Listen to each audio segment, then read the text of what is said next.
Hey, I'm Steve Olsen with WBRU. We're live around the world.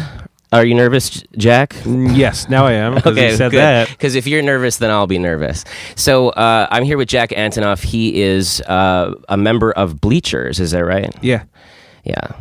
Well, what's on my mind, actually, is if you take us back to February 17th or thereabout, Mm-hmm. and you disclose to the world that you are in a relationship with another band, and you also disclose that you've actually been in a relationship with this other band for a year, and you also disclose that you're going to continue being in a relationship with both bands. And Yeah.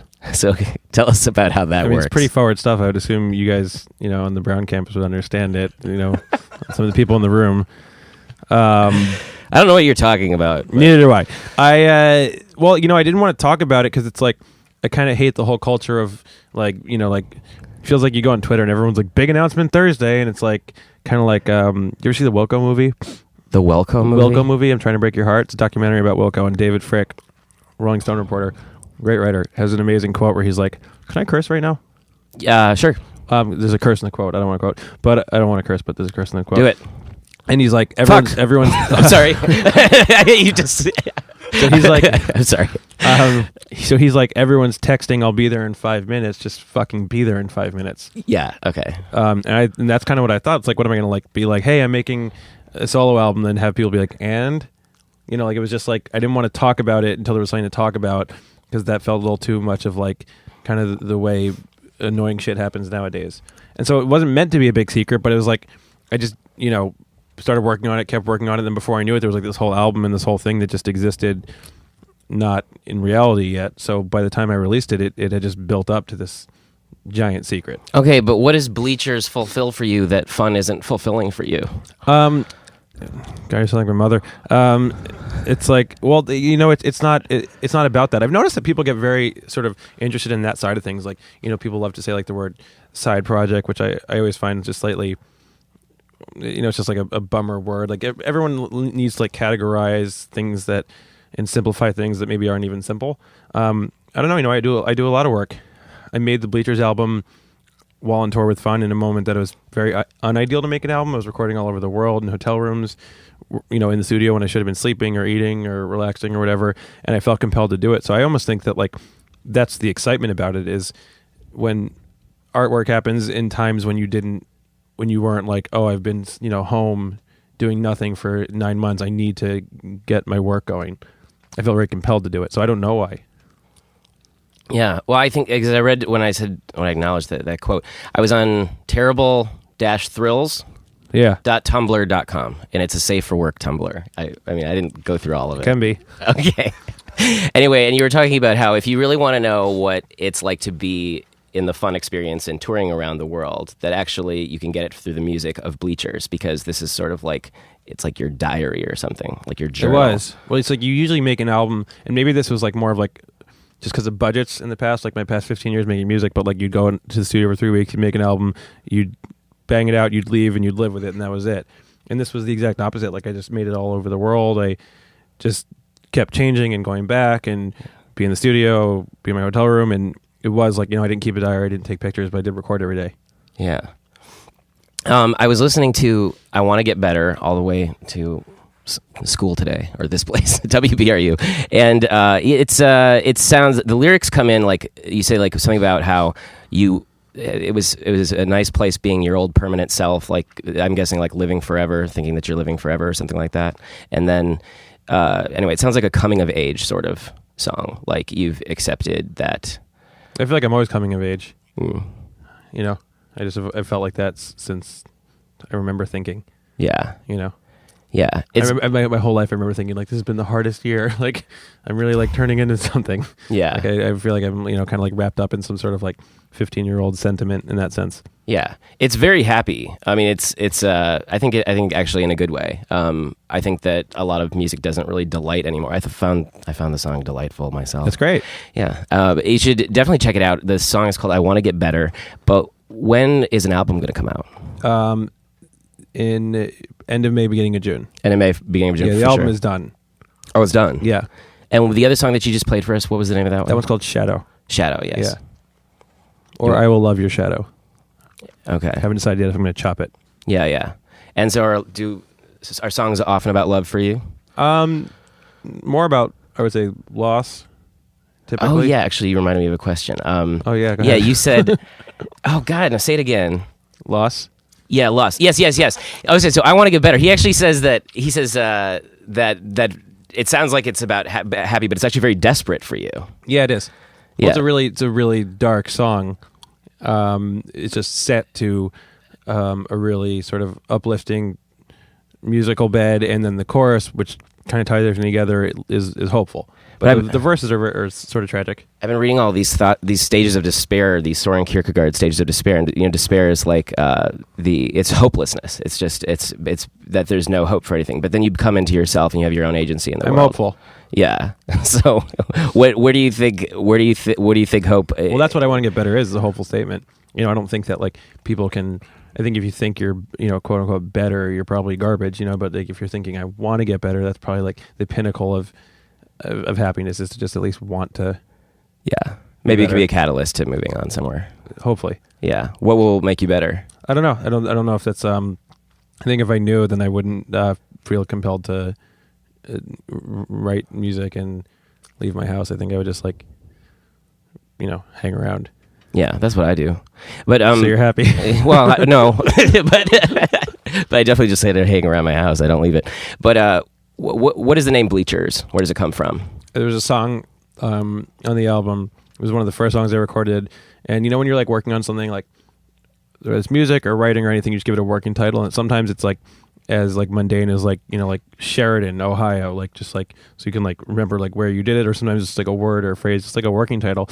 And I just called this song Bleachers for no reason. And Bleachers doesn't appear in the lyrics anywhere. And it just felt like connected to the song. And did you have a visual image of like a football field with bleachers? Like no, those bleachers? I just had an image of like something like there's something very suburban and youthful to me about the music and sort of disconnected. And that word works with that for me for some reason. And as the song was called that, I was just like, the song is like the mission statement for the project. And I was like, oh, the project, because I didn't want to call it my name. I wanted it to exist on its own. And so it just came from that. Yeah.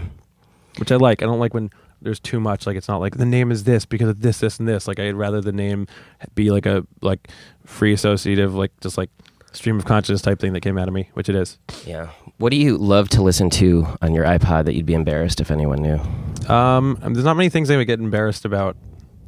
I don't like to apologize. I love Taylor Swift. I think we all do. And some of us are just like, don't make fun of Taylor Swift. It's like, she's like a great songwriter. Yeah. There's not a lot of things I'm embarrassed about. I don't like, I have a song called Dive in the Pool by Pepper Mache. You know Pepper Mache? No. She's a drag queen. She has a song she called could be Dive very in the famous, Pool. but she's not. I told you I don't leave my house. And this song is like, it's like spoken word and over like this dance track, and she's yelling that like, I think the lyric is, it's hot in here in more ways than one, so let's dive in the pool. That I'd be slightly embarrassed about. Yeah. You wrote something with or for Taylor Swift? Mm-hmm. Yeah. What was it that you wrote? Sorry, I should do research and I should have people doing that sort of thing. That wasn't like an annoying segue on my part. I just she comes to mind as like someone that like people love but feel like they're not supposed to love. Oh yeah. Well, for me, I listen to the Little Mermaid soundtrack sometimes all day. Incredible. So I don't let anyone follow me on Spotify. Because What's the big ballad? Well, actually, the Little Mermaid kind of sucks because the messaging is so shitty. Think about the message in the Little Mermaid. It's like, look at this stuff, isn't it neat? That one. That's a great song. But it's like, if you want to be happy, first of all, she falls in love with a man she's never spoken to, purely on looks. Yeah. Okay. And then to be with the man she loves, she has to. Could be pheromones. She could be smelling him. She wasn't that close. She was very far away. To be with the man she loves, she has to betray her family, do horrible things, lose her right to communicate and have a voice, both literally and in the less literal sense. And then the only way that she can get the man to fall in love with her is by kissing, by being physical. The lessons in The Little Mermaid are disgusting. Isn't it crazy? Yeah. Disney movies are like, I think the Lion King messages are way worse. What's about the Lion King? Well, it's like if anything happens to this power structure of the fair colored lions, okay. If the power structure should change at all, and if giraffes don't bow down to this hegemony, this power structure, then everything will go to shit. Okay. Yeah. I mean, so it's don't play with the power structure, people. Know your place. You know All what right. I mean? Wow. Yeah. Yeah. A lot of weird messages. Yeah. I think so. Specifically, Little Mermaid, and she loses. She can't speak, and the only way she can get the man to fall in love with her is by not using her words, but using her body. She got what she wanted in the end. Well, it would have been better. Yeah. By kind of. It would have been better if it was the exact opposite. They're like, you can't use your body. You're not allowed to have sex with the prince, or even French him. You can only just talk at him for hours. I know.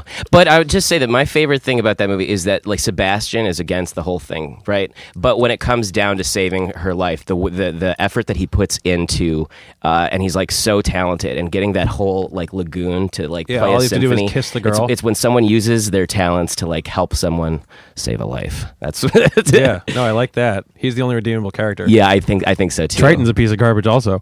Yeah. Yeah. Is there anyone else you want to call a piece of garbage on our YouTube video? Well, obviously Ursula's a piece of garbage. Good performance though. Amazing performance. Who did the voice? I don't even know, but it's like an unsung hero. She's just fantastic. Yeah, it's a weird film. I should ask another question. I guess what comes to mind when you think of Providence? I think of Providence. There was a place. I don't know if it's still here. Is there a place called Club Hell? I don't leave my house. Yes, there is. I've had some The Peanut Gallery. really great shows. Club Hell is your home. I don't know if you know that. Oh, yeah. Oh, that's right. That's right. I've been. I used to. I had my band before Fun was called Steel Train, and we used to Oh yeah, Steel Train. have some really cool shows in Providence at Club Hell. And I just remember it being that's really all I remember. And you're from New Jersey? Jersey, yeah. So how do you feel about it? New Jersey takes so much shit. They do, but I think Chris Christie stopped traffic. I think he knew about it. I think so too. Yeah, he looks like he did it. I mean, he's just he's an intense character. Yeah. He seems like he's like Ursula. He's like Ursula. Yeah. Yeah, you know what's good about that is we are going to have to put all of those clips in for this interview to make any sense That's why at I all. did that. You think I want that Little Mermaid shit to fall apart? Oh, thanks for helping You're us welcome. out. Yeah, is there anything you want to share with the audience about Bleachers? And like he said, these aren't side projects, so he's in Fun, and he's also going to. How does I have to ask? How does Fun feel about this? I was making this whole interview about how you're cheating on Fun, but so how do they feel being cheated on? How's Nate doing? Well, maybe it's more polyamorous. Is that the word? Oh, okay, yeah. So is Nate into this Polyamorous, sort of no, thing? because polyamorous, I think you're only physical with one. I think in polyamorous, there's one person that's having sex with two, but those two don't have sex. So it is kind of everyone's great. I mean, one thing that not everyone knows about Fun is because the band got successful, and then that's all that people really saw. Is, the three of us 10 years prior had been touring in our own bands. We kind of came from our own worlds and always did that. So like Andrew scores films. He's been doing that all along. I've been doing my stuff. Nate works with other artists. So it's just like a big ecosystem of lots of people working on different things. And then Fun is something that we come together to do. So it's not like a weird thing like hey guys, I'm making this album. It's like I've always done this stuff, and they've always done their stuff, and we're all kind of very supportive of each other. And I just yesterday going back and forth with them on mixes for this. Well, I mean, I think that that's a question. It's like, what is it about a band? Why? It's like, how do you identify as one entity when you're in a band, and does it bother you? Well, that we're not like like some like a group of like brothers who all like hate each other and started this band when we were 17, have all this weird turmoil. I mean, we started the band when I was 26. I had been on tour since I was 15, basically. I had already learned a lot of the lessons. It's like a second marriage almost. Mm-hmm. So there's just not a lot of the drama that people want to see there. I mean, it's being in a band is no different than doing anything with other people closely. It's probably like you and your coworkers. There's just a couple really extreme stories, and everyone draws from that and thinks it's this like wild scenario. Yeah. Yeah, but I get concerned about like my identity and how people associate me with certain things. I think Fun, everybody loves all of those great singles from the album, and I think they also think that the band okay, I'm trying to articulate myself here, but it's like but the songs are like people think it's like bubblegum sugar pop, but you were saying that about I Want to Get People Happy. think Fun is bubblegum sugar pop? Yeah, like it's really I don't really think so. Well, I mean, Well, I guess I have 3 callers a day. That's it. But that's it. but it's only 3 callers. It's the same people. But so Look, all I care about is what I think of the stuff. But so it's like no. But I'm wondering, like, do you feel pigeonholed? And this is part of why, like, No. I'm gonna show another side of my personality that I can't express through fun. No, I've never felt pigeonholed till this very moment right now. I'm just kidding. Okay. No, Oh, they put me in the corner. Yeah, it's not your I fault. I asked to sit over here. No, all I've ever cared about is what I think about. You know, we decide what's cool. You know, when Fun did Glee, there were people that were like, "You're going to be on Glee," and I was like, "Yeah, we're going to be on Glee. Glee's cool. Glee's the only fucking show in the air right now that gives hope to like gay kids in Arkansas." Yeah. You know, like that's why I want to be on Glee. Like I don't watch Glee, but I'm happy to be a part of it. And so, like, What's wrong with watching Glee? That would I'm be fine just too. kidding. But so it's like we said that was cool, Yeah. and then you know, like. You only get yourself into trouble if you do things that you actually don't think are interesting or cool. So it's like, to me, Fun is the coolest band in the world. Like, I honestly believe that. I also think Bleachers is I would only do things that really interest me. You know, I would never do certain things, and I would do other things that might seem shocking to people, but are within my, you know, moral system of what I think is okay in art. Yeah, this is a good. I didn't think we'd get to this, but this is a good segue to this. Is that I was Googling you, and sometimes I look up your mutual Facebook friends. I couldn't find you on Facebook because I think it's interesting to see like what relate, who knows who. But anyway, what I saw was that when I was like friends of Jack Antonoff, anyway, all this stuff came up that you are you're an advocate, ally of the LGBT movement or whatever. You've been interviewed by a few magazines, Instinct and a couple others. But is that an important part of your life, or is it just something that you did? That should be an important part of everyone's life. I mean, you know, like everyone like should theoretically care. I run a nonprofit that raises money for homeless LGBTQ kids, which is a big issue that not everyone really knows about. Yeah, 40% of homeless kids are LGBT because they're being kicked out of their homes. So that's like a real like kind of like trickle down effect from like some like person in their home being like, yeah, why do they have to get married? You know, like you realize how deep it can go. So I think it's all really important and really interesting, and it's the civil rights issue of our time. You know, everyone should like look at it like you know, like when we think about people, like when you meet like a 90-year-old and you're like, what was it like civil rights? You know, and they're just like, is this how it was? You know, like you want to be one of those people when you're 90 that's like, well, it was fucked up and I did this and this. You know, but the word ally is tough. Like I don't want, you know, it's also like annoying to be like a straight person and like, you know, you don't want to like get into any cliche of that. Like you don't want to speak for someone else. You just want to be able to help where you can. right. Yeah, no, I was just wondering why that was your cause, but I think you answered the question pretty well. Yeah, I just think it should be everyone's. Everyone should be giving a shit about that right now. So once again, Jack Antonoff, and he is in Bleachers. He's also in bed with Fun. And Are you okay at the about same it? time? Yeah, I don't know. Yeah, well, I haven't taken my pill yet. I take it at about 2:00. I took my pill. So Okay. That's why the disconnect. Yeah. I just took my pill. You got any more? haven't yet. Okay. In the car, I do. But the album's going to come out. What is it called? I haven't named the album yet. I finished the album and I'm about to name it.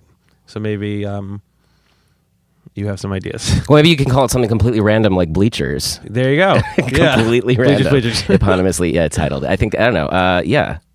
No, I think Bleachers is a good name. It also made me think of like in a hair salon, like all the people that are bleaching. Oh, interesting. Those blue-haired bitches. They're like all those blue-haired bitches. The bleachers, the bleachers that they go in to keep the hair nice and Yeah, white. it just brings up things for me. I don't know what it brings up for other people. Yeah, can I share that? Yeah. Because anyway, I'm interviewing you, but it brings up the connotations. What does it bring up for you? Connotations of high school, being at a pep rally. Perfect. That's definitely it. Yeah. And the social awkwardness that goes like that when you're called into the gym. It could be for a bad thing because a kid died, or someone lit the school on fire and they don't know who it is, or it could be the school is literally burning. It could be but Mean we're Girls. all in the gym. Yeah. Who was it? It could be like Mean Girls, and Tina Fey's about to tell everybody this burn book is wrong, or Great scene. yeah, or it could be like a pep rally, which is weird too. That's a really funny scene in Mean Girls. What does Tim Meadows say in the? And then he gets booed or run over. Does anyone know? I don't know. We don't do any research. Should know the answer. But yeah, you know what? I wanted to bring up those sort of formative, strange, disconnected moments. Yeah, and So I'm happy it does for you. what's your favorite crowd to perform for? Like, what size audience? I think they're all kind of cool. Not to give you a shitty answer, but just because it's like when you're in the really small club, you want to bring the arena feeling. When you're in the arena, you want to bring the small club feeling. So it's like it's always if it's big, you want it to feel small. If it's small, you want it to feel big. You're just always thinking about it one way or the other. Yeah. And I don't know which one I prefer. What's the most difficult aspect of your musician life? Just time, being away. You know, you give up a lot.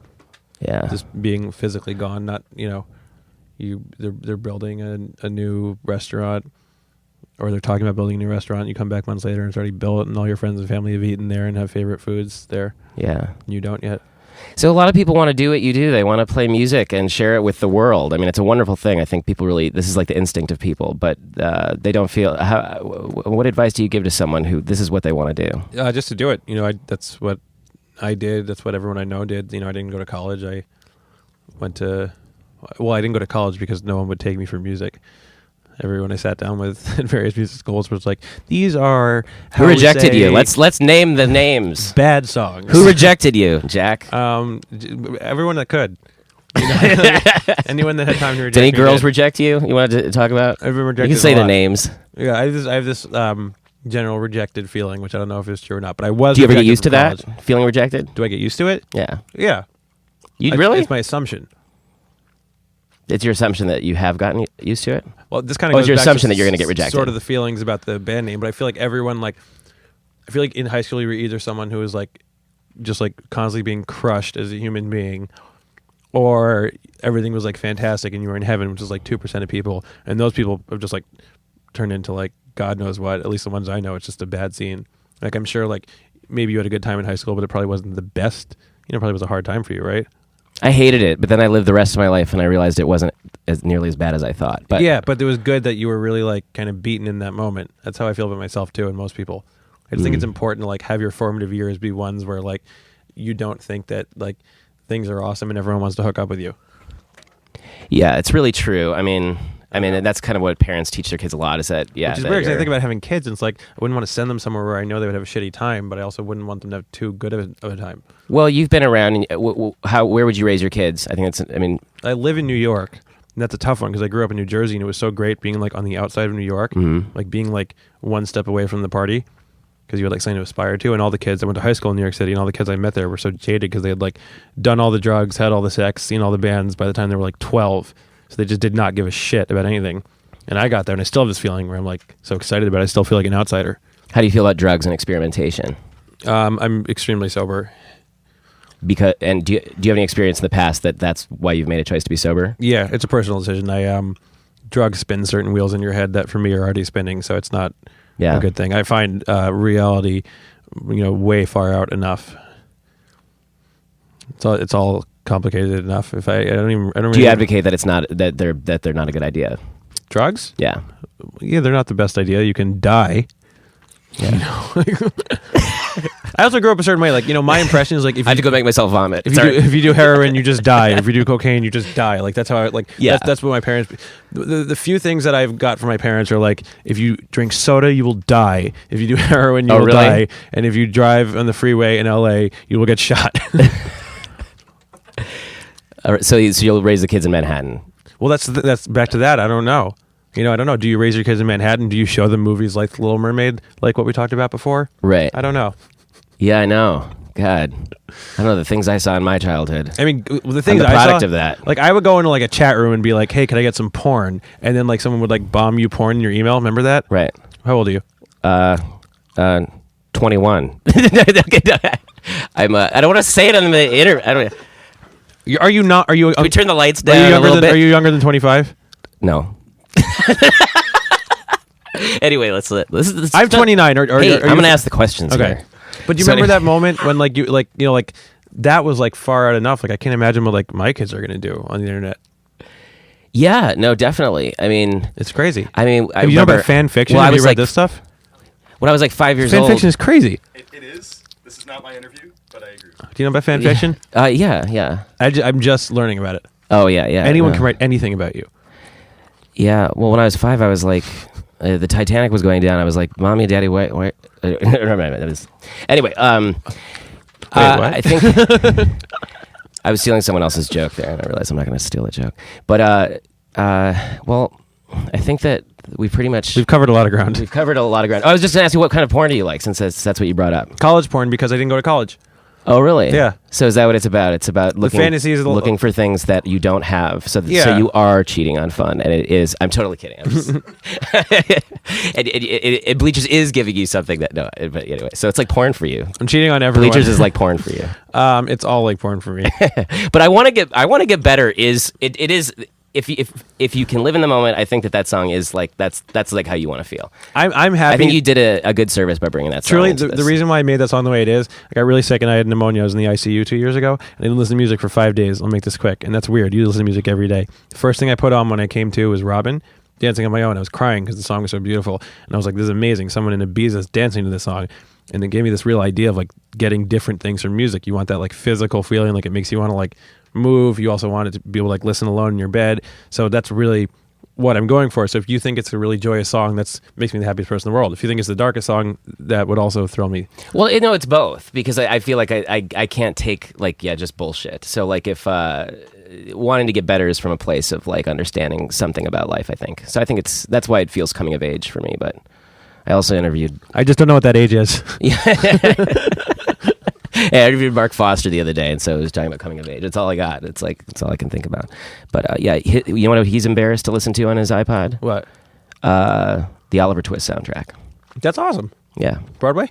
Yeah. I think the film? the movie, Okay. movie. Which the Oliver Twist, who played the kid in that movie, he claims to be Michael Jackson's children's father. Oh, interesting. Yeah. It's probably true. I don't know what I believe, but Most things I've heard are true. yeah. Anything else you want to just say to WBRU?